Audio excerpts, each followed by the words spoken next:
Halo, selamat pagi adik-adik siswa baru SMA di Kabupaten Buleleng yang saat ini sedang melaksanakan kegiatan masa pengenalan lingkungan sekolah atau MPLS tahun 2021-2022.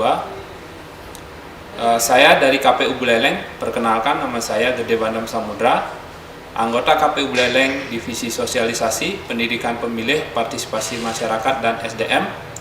Pada kesempatan kali ini kami akan melaksanakan sosialisasi tentang KPU dan kepemiluan kepada adik-adik siswa baru SMA di Kabupaten Buleleng yang sedang melaksanakan kegiatan MPLS. Adapun sosialisasi ini berupa cuplikan-cuplikan diskusi-diskusi yang saya lakukan bersama teman-teman anggota KPU Buleleng yang lain, yang kebetulan kami berjumlah 5 orang di KPU Kabupaten Buleleng terkait hal-hal tentang KPU dan kepemiluan. Nah, mungkin adik-adik siswa baru ingin lebih lanjut mengenal apa itu KPU, karena dari tadi saya menyampaikan tentang KPU Kabupaten Buleleng. Nah, berikut disampaikan oleh rekan saya, anggota KPU Buleleng Divisi Hukum dan Pengawasan, Bapak Made Sumertane, tentang apa itu KPU. KPU menurut keputusan Presiden nomor 16 tahun 1999 adalah lembaga penyelenggara negara yang mempunyai tugas itu merencanakan kegiatan pelaksanaan pemilihan umum, kemudian juga menerima, meneliti, dan menetapkan partai politik yang akan ikut dalam pemilihan umum. Nah, jadi dalam hal ini KPU melakukan verifikasi administrasi dan verifikasi faktual terhadap partai-partai yang akan ikut pada pemilu. Nah, di samping itu juga di Undang-Undang Nomor 7 Tahun 2017 disebutkan bahwa penyelenggara pemilu adalah Komisi Pemilihan Umum, Badan Pengawas Pemilihan Umum, Dewan Kehormatan Penyelenggara Pemilihan Umum, yang menjadi satu fungsi dalam pelaksanaan pemilihan umum secara langsung oleh rakyat. Demikian Pak Dir. Iya. Jadi KPU atau Komisi Pemilihan Umum itu adalah penyelenggara pemilihan umum. Betul sekali.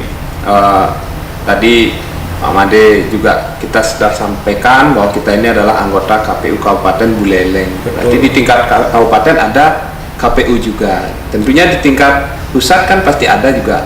Betul. KPU atau Komisi Pemilihan Umum. Mungkin Pak Made bisa cerita sedikit pada teman pemilih kita, struktur organisasi dari Komisi Pemilihan Umum itu seperti apa kira-kira?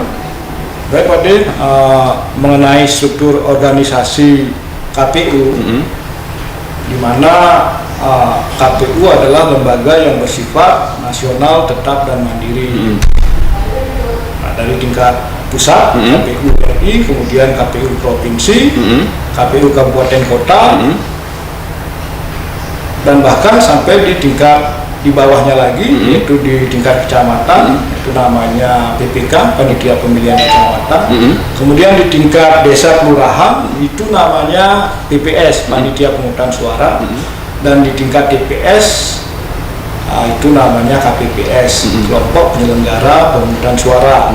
Nah, seperti kita ketahui bahwa warga negara Indonesia juga ada yang berdomisili di luar negeri. Nah, dalam hal ini juga KPU membentuk panitia pemilihan di luar negeri, namanya PPLN, Panitia Pemilihan Luar Negeri, dan KPPSLN, Kelompok Penyelenggara Pemungutan Suara Luar Negeri. Kurang lebih seperti itu Pak Dir. Ya, tapi ada penamaan yang sedikit berbeda ya Pak Made ya. Jadi dari KPU RI sampai KPU Kabupaten namanya Komisi Pemilihan Umum. Namun di tingkat kecamatan ke bawah itu namanya panitia.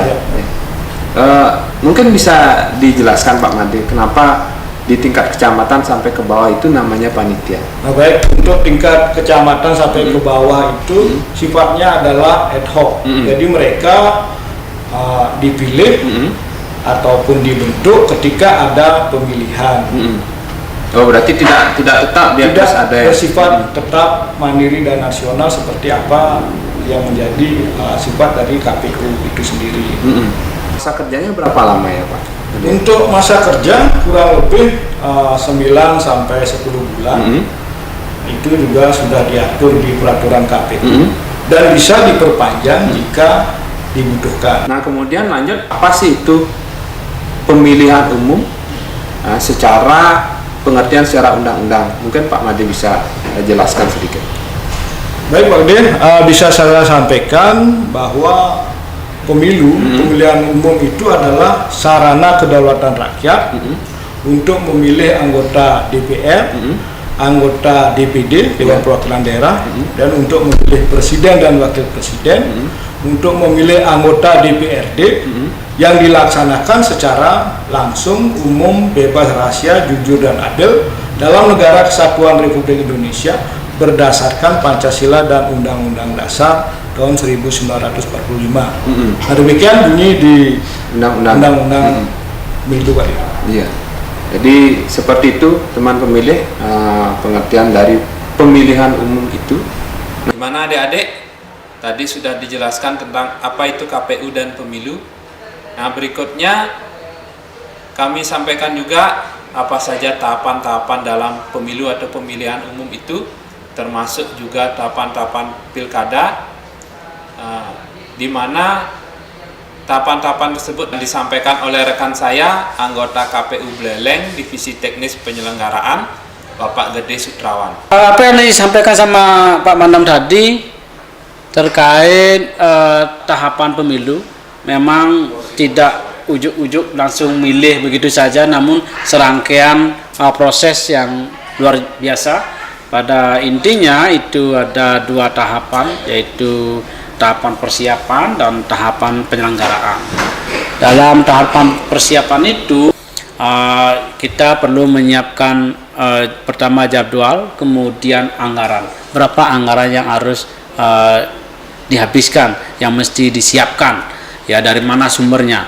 Kemudian tahapan penyusunan regulasi. Setelah jadwal, kemudian anggarannya, kemudian regulasi. Regulasi apa yang perlu dipersiapkan untuk proses pelaksanaannya nanti. Kemudian persiapan pembentukan panitia, ya, siapa yang melaksanakan daripada tahapan itu segera dibentuk. Kalau kita di tingkat kabupaten itu ada PPK, PPS. Kemudian berikutnya adalah tahapan pelaksanaan. Tahapan pelaksanaan ini adalah mulai dari pencalonan. Siapa calonnya? Partai politik atau perseorangan atau calon bupati, gubernur, itu semuanya ada di tahapan pencalonan. Kemudian mulai pada pelaksanaan pemungutan dan penghitungan suara, dan terakhir adalah evaluasi.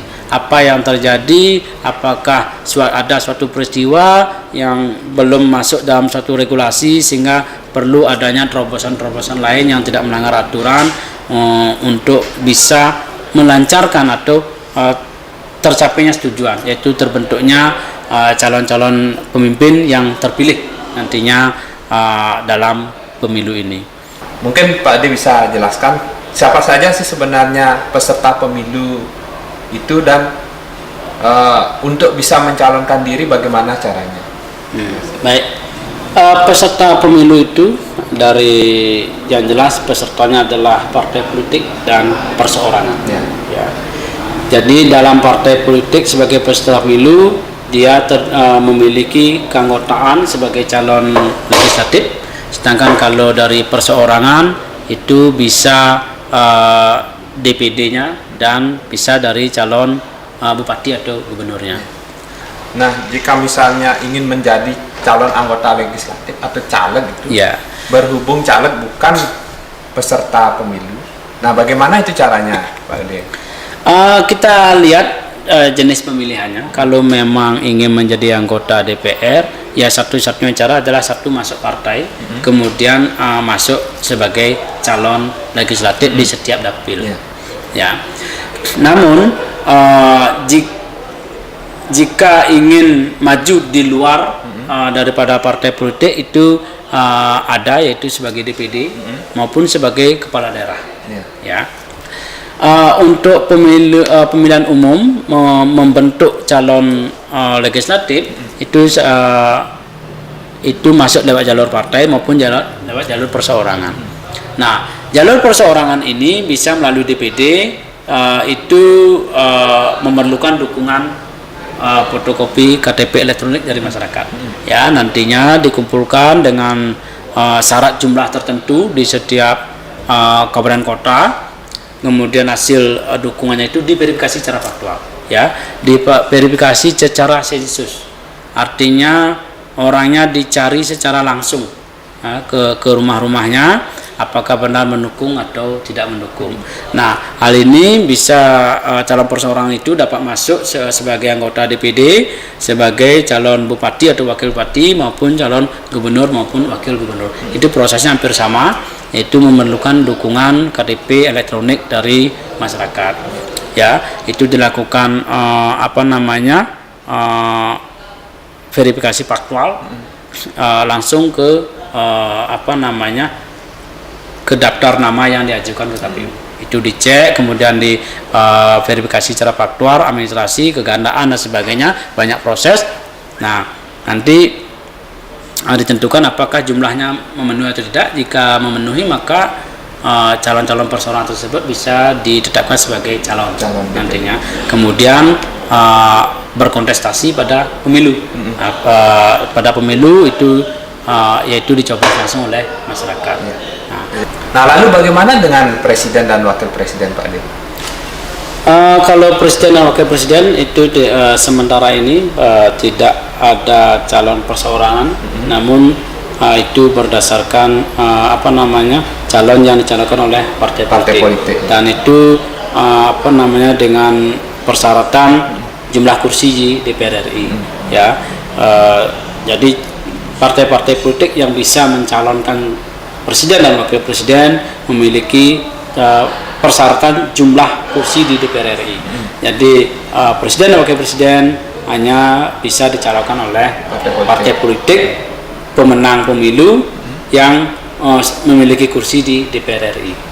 Setelah adik-adik mengetahui tentang tahapan-tahapan dalam pemilihan umum atau pemilu, adik-adik juga perlu tahu apa saja atau siapa saja yang berhak memilih dalam pemilihan umum tersebut.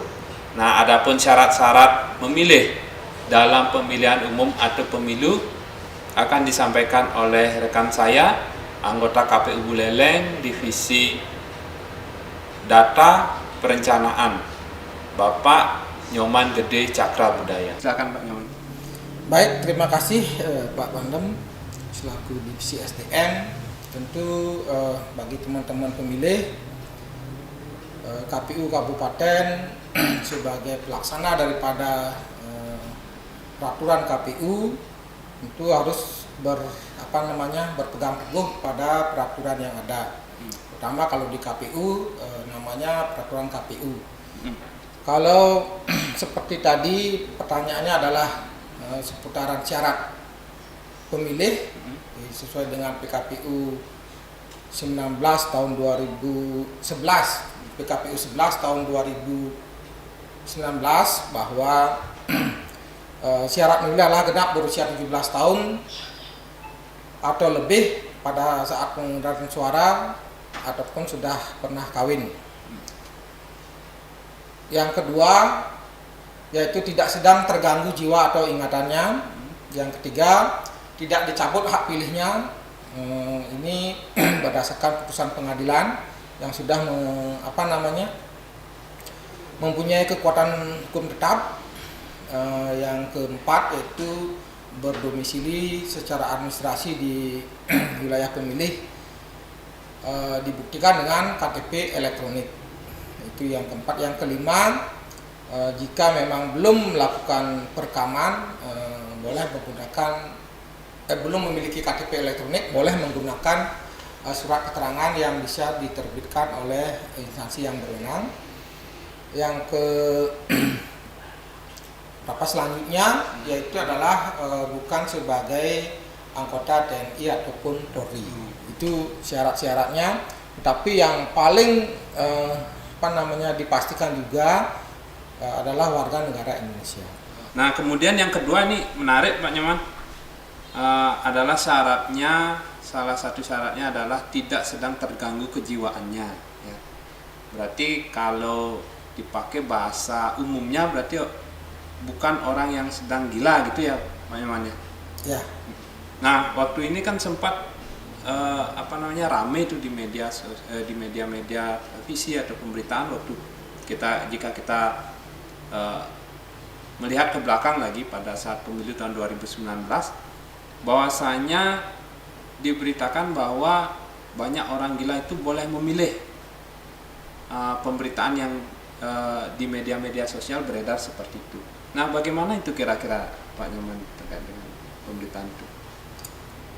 Berita itu kan karena sekarang itu di media sosial bertebaran berita-berita seperti itu, ya kita harus mampu selaku generasi muda mampu memilah dan memilih terkait mana yang benar dan mana yang kurang pas lah dipakai sebagai acuan.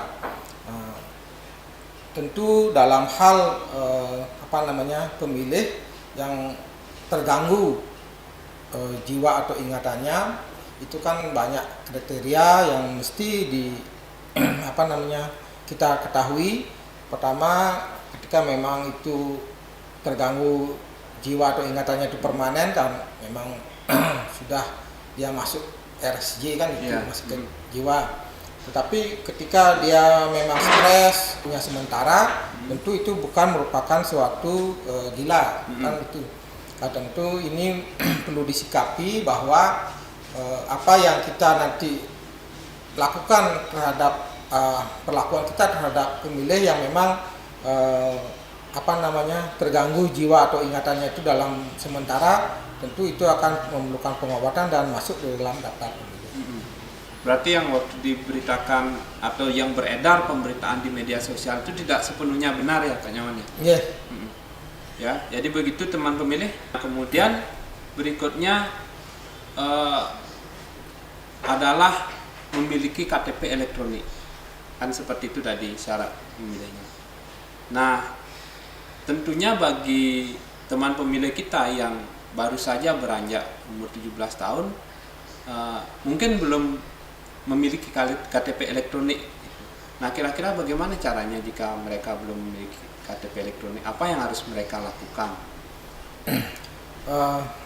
Tadi di persyaratan dari pemilih itu kan sudah dijelaskan ketika memang belum mempunyai keping KTP cetakannya itu, berarti kan masih bisa dilakukan perekaman ataupun surat keterangan dari dinas yang berwenang, terutama dalam hal ini adalah Disdukcapil.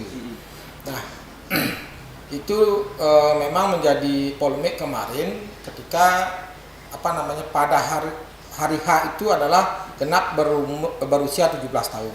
Nah, itu tentu dari Disdukcapil sudah menyikapi bahwa sebelum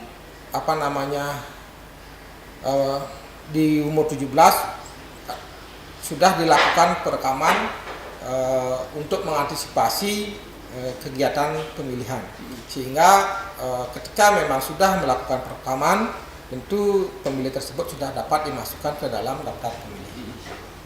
Demikian Pak. Ya, jadi begitu teman pemilih, bagi teman pemilih yang baru saja berumur 17 tahun agar juga ikut proaktif ya Pak Nyoman ya, untuk ikut sangat diharapkan sekali agar teman pemilih itu segera melakukan perekaman agar segera terbit KTP elektroniknya, sehingga karena saat ini itu menjadi salah satu syarat untuk bisa menggunakan hak pilih nantinya pada saat pemilihan umum berikutnya. Nah, kemudian jika misalnya nanti teman pemilih yang melihat, mungkin yang menonton video ini dan merasa dirinya sudah memenuhi syarat sebagai pemilih, namun masih ragu nih, saya sudah terdaftar atau belum. Nah, kira-kira apa yang harus mereka lakukan, Pak? Terkait dengan data pemilih, itu dari KPU RI sudah membuatkan aplikasi untuk bisa mengecek diri melalui aplikasi www.kpu.go.id. Tinggal klik di sana, nanti ada item cek pemilih. Nah, ketika cek pemilih itu klik nik yang teman pemilih punyai, apakah sudah terdaftar atau belum. Nah, di sana akan muncul dia ketika belum, pasti disuruh untuk memasukkan NIK, Anda belum terdaftar seperti itu. Nanti kami pun juga membuatkan Google Form untuk bisa masuk ke dalam daftar pemilih untuk kami daftarkan nanti apakah memang sudah melakukan perekaman atau belum nantinya. Demikian. Ya. Nanti link Google Form-nya bisa dilihat di sini ya. Jadi teman pemilih diharapkan juga proaktif untuk mengecek apakah sudah masuk daftar pemilih atau belum. Nah, jika misalnya setelah dicek nih Pak Nyoman, namun ternyata belum terdaftar, nah apa yang harus mereka lakukan? Nah, belum terdaftarnya tentu kembali ke PKPU 11 2019. Cara pemilihnya adalah yang pertama, lakukanlah perekaman dahulu.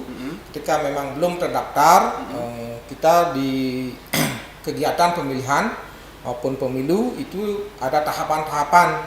Nah, tentu di tahapan-tahapan tersebutlah akan kita bisa masukkan terhadap yang pemilih memang benar-benar tercecer dari pantauan baik itu dari Disdukcapil maupun dari kegiatan kita dalam melakukan pemutakhiran data pemilih berkelanjutan.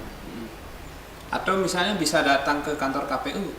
Ada dua pelayanan. Pertama, seperti yang tadi disampaikan, cek dulu diri Anda di www.go.kpu.go.id. Dan yang kedua, ketika memang belum terdaftar, kami mempunyai secara online dan secara manual. Secara manual ya bisa datang di kantor KPU Jalan Ayani 95. Kami ada helpdesk di sini. Kami akan cross check kembali di daftar pemilih. Kalau memang belum terdaftar, akan kami agendakan untuk didaftar. Dan terakhir, adik-adik juga perlu tahu kenapa pemilu itu penting dan kenapa adik-adik harus memilih nantinya setelah adik-adik memenuhi syarat sebagai pemilih pada saat berlangsungnya pemilihan umum tahun 2024. Adik-adik harus menggunakan hak pilih adik-adik di TPS di mana adik-adik terdaftar. Akan disampaikan oleh rekan saya, anggota KPU Buleleng sekaligus Ketua KPU Buleleng, Bapak Komang Dudi Udiana. Mungkin Pak Ketua bisa sampaikan pada teman pemilih kita, apa sih sebenarnya pentingnya pemilu itu, seberapa penting sih pemilu itu sebenarnya bagi teman pemilih mungkin yang nantinya memiliki hak suara dan sudah terdaftar di daftar pemilih, sehingga mereka memiliki alasan yang kuat lah untuk bisa menyalurkan suaranya dalam pemilihan umum tersebut. Baik, sebagaimana yang tadi disampaikan oleh Pak Bandem bahwa seberapa pentingkah kita untuk melaksanakan pemilu. Jadi pemilu itu adalah sarana kedaulatan rakyat untuk memilih wakil-wakil kita. Jadi pemilu itu penting karena yang pertama mungkin memberikan kesempatan kepada setiap warga negara untuk menggunakan hak politiknya. Jadi dapat disampaikan di sini kenapa warga negara itu diberikan kesempatan untuk melakukan hak pilihnya. Karena hak politiknya maksud saya. Karena dengan partisipasi masyarakat untuk menggunakan hak politiknya, maka kegiatan warga yang bertindak sebagai pribadi-pribadi yang dimaksud untuk mempengaruhi pembuatan keputusan oleh pemerintah. Jadi dapat dipastikan partisipasi masyarakat dalam pemilihan umum ikut menentukan berbagai kebijakan di waktu yang akan datang. Jadi dengan memilih wakil-wakilnya, masyarakat diharapkan juga memiliki rasa ikut serta dalam menentukan pemimpin nantinya yang akan memberikan kebijakan-kebijakan untuk kesejahteraan masyarakat itu sendiri. Jadi yang kedua, terjaminnya pergantian kepemimpinan secara reguler dan damai.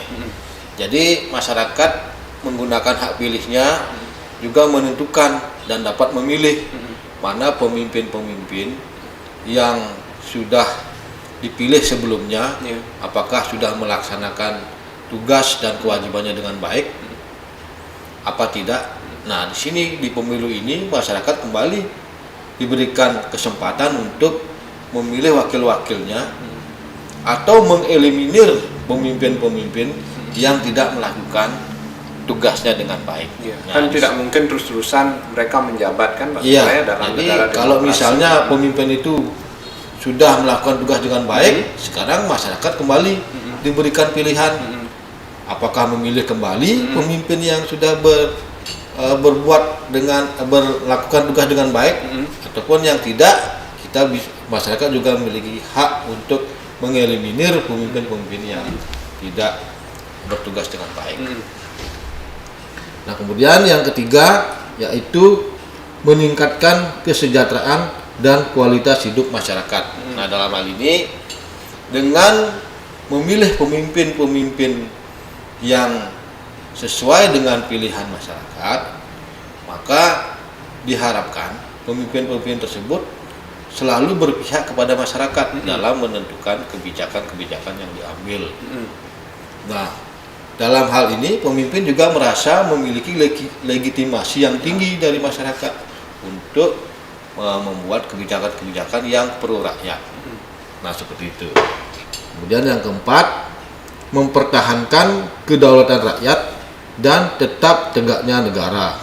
Jadi pemilu merupakan perwujudan kedaulatan rakyat di mana kekuasaan tertinggi ada di tangan rakyat. Nah, jadi dengan legitimasi yang tinggi, rakyat merasa terwakili oleh pemimpin-pemimpin yang memang benar-benar dikehendaki oleh rakyat, sehingga negara dan bangsa ini bisa keberlangsungan pemerintahan yang legitimate dapat berlangsung dengan baik dan dapat mensejahterakan kehidupan masyarakat. Hak pilihnya dalam pemilihan umum. Nah, mungkin hal lain yang juga harus diketahui oleh teman pemilih, kenapa mereka juga harus menggunakan hak pilihnya, apalagi kira-kira Pak Ketua? Nah, jadi memang pemilihan umum pemilu itu adalah merupakan hak daripada masyarakat, tetapi golput itu bukan solusi. Jadi kami mengharapkan kepada seluruh teman pemilih dan masyarakat yang sudah memiliki memenuhi syarat menjadi pemilih, marilah kita ikut serta menentukan nasib bangsa ini dengan cara ikut mencoblos dalam hal kegiatan pemilu. Karena masa depan negara dan bangsa ini ada di tangan kita, terutama untuk menentukan pemimpin-pemimpin kita yang dapat bekerja untuk mensejahterakan kita. Demikian sosialisasi yang kami laksanakan kepada adik-adik siswa baru SMA se-Kabupaten Buleleng dalam masa pengenalan lingkungan sekolah atau MPLS kali ini.